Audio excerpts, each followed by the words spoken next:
Thousands of Monster Jam events have been recorded over its history, many shown on television, others shown online on YouTube.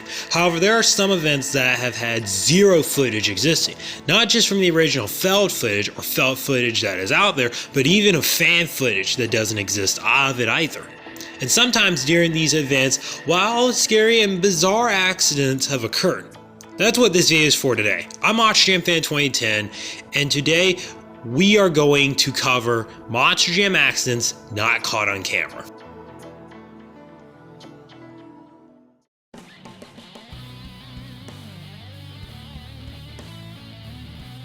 Shockwave. It exists.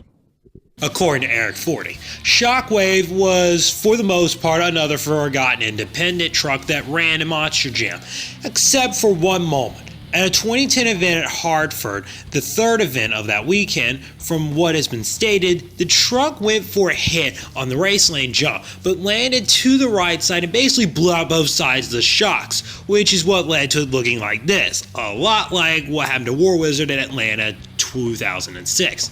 Eric found these photos in early 2023 and posted them on Discord. Nobody there could figure it out, including myself, where it was that this ended up happening at first. So I literally asked you guys in a community post I made and eventually found out it was from Hartford 2010 Show 3. No footage from both Feld or fan footage has ever surfaced as far as I'm aware, and this is an accident that nearly got lost of time.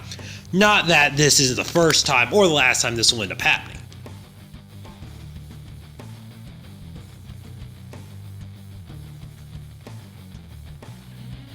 You know, Whit Tarleton's career in monster trucks was relatively forgotten about, partially because he always ran with Gary Porter until Porter left Team Gravedigger in 2014. Tarleton only ever had two stadium events he ever competed in, Toronto 2008 and Houston 2009, the Thrill Show event, and we know how that one ended.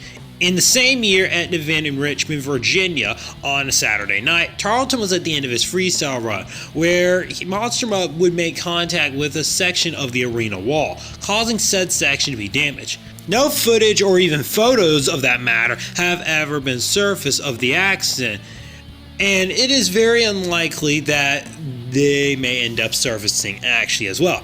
This is one of the few instances on this list that's probably, of them all, the most lost of them.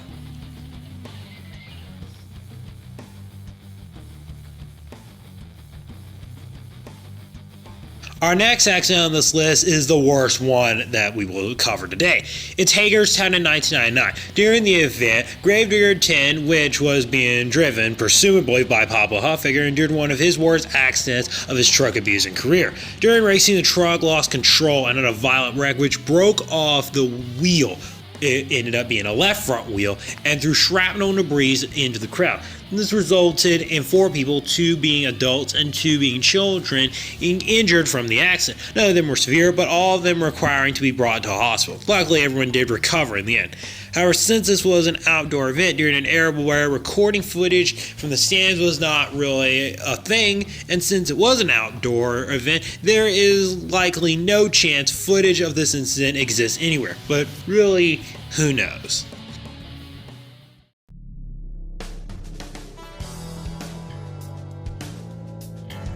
You know, the World Finals, despite being Monster Jam's biggest annual event of the year, sometimes has had incidents that have never been seen ever, and some of these are pretty serious accidents. The first on this list is probably the most mysterious one, as not much context is known about this one. It's Captain's Curse flipping what looks about to have a violent incident during what looks to be maybe a qualifying or practice run. From what I remember being told, apparently Pablo Huffaker, who was driving the damn thing, went up the center ramp and with half a truck and started endo flipping across line. Now, this is not confirmed. This is a list from what I've heard. Now, if this was during qualifying, then footage of this accident absolutely exists, especially the World Finals 13 DVD. However, qualifying for World Finals 13 has not ever been posted or even seen anywhere on YouTube. Although there's a chance it could have been taken through fan footage as well from Monster Truck Vault's channel if he was actually there. So for all these incidents to have footage, this is the most likely to appear on YouTube one day. Speaking of Pablo Huffaker,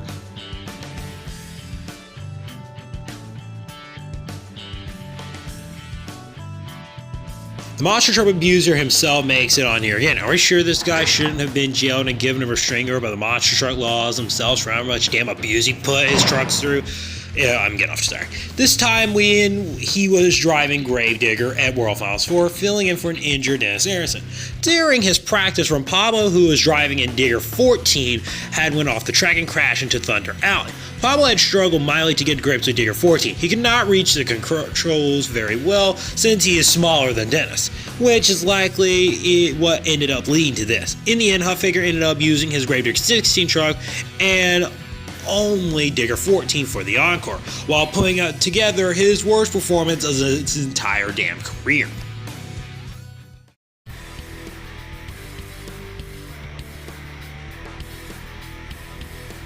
Another accident that occurred at the fabled World Finals 4 that had no footage was from Maximum Destruction and Tom Meents, where during his qualifying run, Maximum Destruction would lose control and break through Thunder Alley fences at Thunder Alley during qualifying, destroying the right side of the truck and not getting a qualifying time put in.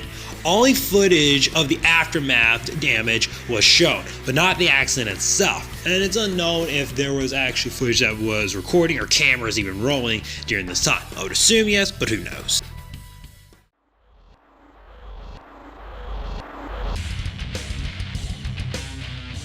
Another incident at the World Finals that happened during not a practice or qualifying, but testing runs was at Motorsports World Finals 9. A second Pastrana 99 running the standard black cab design was involved in a rollover during testing and construction of the track. This was because the original Pastrana 199 was running all red. The truck was intended to be used as a display piece in the pit party and was used as a testing truck to test how the consistency of the dirt was, whether or not the angles of the turns were correct. During testing, the truck ended up high-siding and rolling over. The truck ended up not being used for the pit party due to the damage. It's not stated who is driving the truck. I would have to assume it was Cam McQueen, but it's likely someone else who wasn't competing in the event was.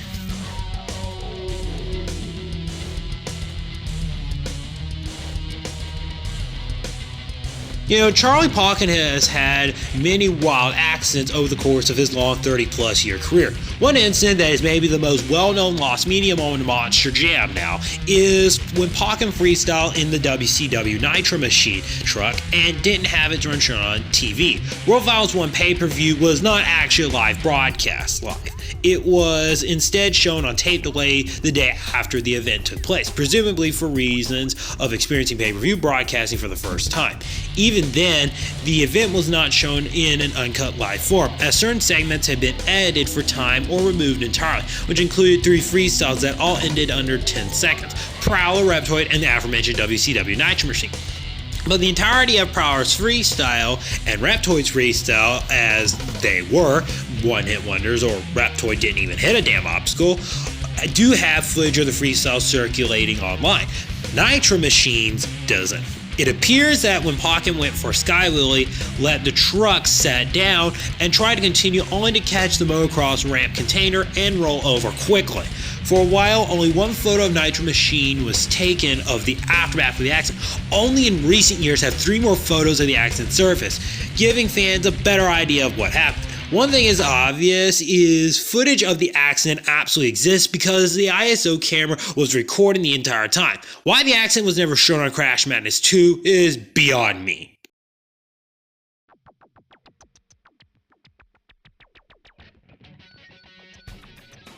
Another Pauken incident that occurred in one of his most violent fashions on this list, as Pauken was in Gravedigger at an event in Yakima, Washington in 2003. This one has become infamous as Pauken driving Gravedigger had a mid-air collision with Ron Nelson, who was driving High Roller during racing. According to Pauken himself stating, "I know there was some footage of it back in the day because I remember reviewing it." Despite the statement, no footage or even photos of the accident have ever surfaced.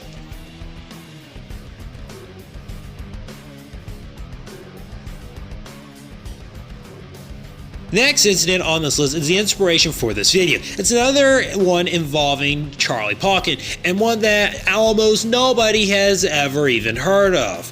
At the 2007 Monsters on Main Street freestyle, Pokken driving Monster Mutt was trying to execute a slap wheelie when during his wheelie he crashed into a fucking light pole, which sounds absolutely hilarious. I can guarantee you have never heard of this incident at all. No footage or photos of this have ever surfaced.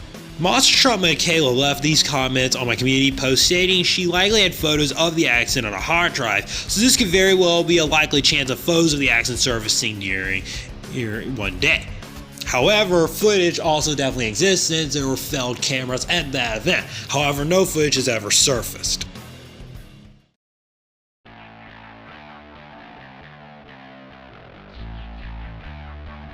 Our second to last incident on this list occurred during an event at the Philadelphia Spectrum in 2004. Shit himself, Rod Schmidt, was doing a freestyle on Gravedigger 7. During his freestyle, Schmidt performed a skywheelie over a van stack, and as he continued his wheelie, the truck shut off while he became stuck in the wheelie position on top of the van stack itself. The show ended with the track crew having to pull the truck down with a damn loader. Schmidt would end up finishing second. This is a strange case because the nature of it, and only one photo of the aftermath is known to exist.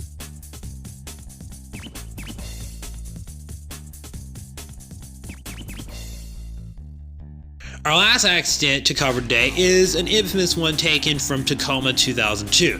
It's been talked about before, but here it goes. During racing, Major Obsession had its throttle get stuck and went into the truck pits area where it hit a toolbox, a small barrier placed about 5 feet from the wall, which launched it up the stadium wall and eventually back onto all four wheels, with the front end destroyed. The visual image of this is still absolutely crazy. You just see a damn monster trying to climb a wall. Seems like something out of a fucking video game, not real life.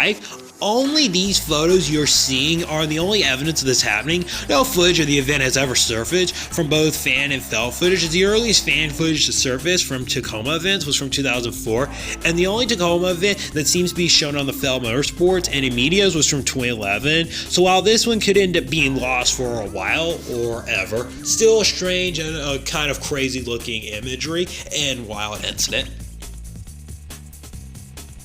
So that's going to do it for the video. Hope you guys enjoyed listening and watching this video. There are definitely more incidents that are been, kind of lost over time. And if you want me to do a part 2 of this video, send some suggestions in for other incidents, moments of accidents that occurred that were not recorded or are not seen anywhere on YouTube. And I may eventually get a part 2 of this video going.